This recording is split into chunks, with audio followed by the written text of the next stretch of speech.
There are currently 4 of them.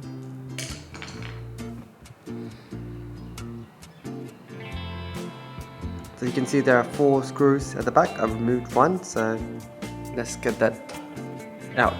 I have opened the seat now, so we need to remove these 4 screws. So this is pretty much the same exercise you do for doing a tail tidy on this bike. I'm not doing a tail tidy, I'm just going to change indicators for now.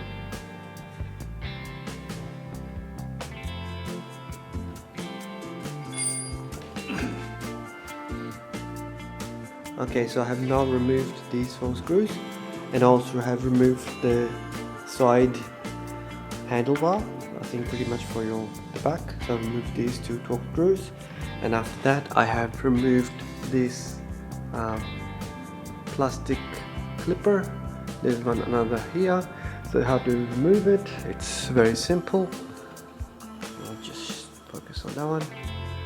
So first push a little bit inside like that, and then use plastic to take it out.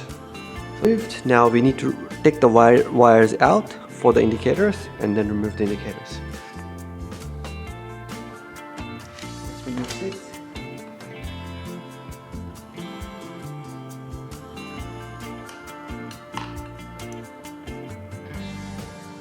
This one just goes like this. Remove this too. Yep, the rubber's out. Grab that out. Okay, so long story short, I was meant to do the full wiring from here all the way to the top, but what I realized is that the wire that was given was very short.